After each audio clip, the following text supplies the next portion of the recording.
রিঙ্কু সিং এর কাছে 5 ছক্কা খাওয়ার পর মানসিকভাবে প্রচুর চাপে ছিলেন জশ দয়াল। গত মৌসুমে আর সেভাবে জ্বলে উঠতে দেখা যায়নি। এবার মিনি অকশনে তাকে নেওয়ার চেষ্টাও করেনি গুজরাট টাইটেন্স। তাহলে রয়্যাল চ্যালেঞ্জার বেঙ্গালুরু কেন সেই বলারের জন্যই ঝাঁপালো? শুধু তাই নয়, গুজরাট টাইটেন্সের আরও এক বাতিল পেসার আলজেরি জোসেফকেও নিলামে নিয়েছে বিরাট কোহলির টিম। রিঙ্কু সিং হয়তো আজকের রিঙ্কু সিং এত দ্রুত হয়ে উঠতে পারতেন না।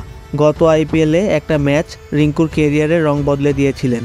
ইন্ডিয়ান প্রিমিয়ার লিগ ঘরোয়া ক্রিকেটের সাফল্যের সৌজন্যে জাতীয় দলের সুযোগ পেয়েছে রিঙ্কু সিং। আইপিএলের গত সংস্করণে গুজরাট টাইটেন্সের বিরুদ্ধে অ্যাওয়ে ম্যাচের খাদের কিনারায় ছিল কলকাতা নাইট রাইডার্স। অতি বড় সমর্থকেরাও সেখান থেকে জেতার স্বপ্ন দেখেনি। গুজরাট টাইটেন্স শিবিরও যেন ধরে নিয়েছিল ম্যাচ তাদের হাতের মুঠোয়। এমন সময় রিঙ্কু সিং এর ম্যাজিক। সেই বোলার জশ দয়াল এ মৌসুমে রিটেন করেনি গুজরাট টাইটেন্স, আর নিলামে তাকেই নিয়েছে আরসিবি। কিন্তু কেন? রিঙ্কু সিং এর কাছে 5 ছক্কা খাওয়ার পর মানসিকভাবে প্রবল চাপে ছিলেন জশ দয়াল। গত মৌসুমে সেভাবে আর জ্বলে উঠতে দেখা যায়নি তাকে। এবার মিনি অকশনে তাকে নেওয়ার চেষ্টাও করেনি গুজরাট টাইটেন্স।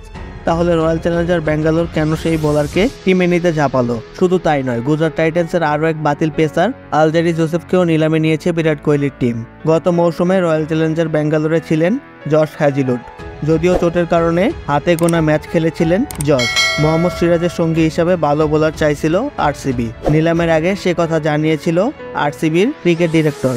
জশ দয়াল এবং আলজেরি জোসেফের নেওয়ার কারণ হিসেবে রয়্যাল চ্যালেঞ্জার বেঙ্গালুরুর কোচ অ্যান্ডি ফ্লাওয়ার বলেছেন, জশ দয়ালের মধ্যে প্রতিভা রয়েছে, গত মৌসুমে সেটাই লক্ষ্য করেছি। স্লগ ওভারে বোলিংয়ের ক্ষেত্রে একটু কঠিন সময় কাটিয়েছে, তবে ওর ওপর আমাদের ভরসা রয়েছে।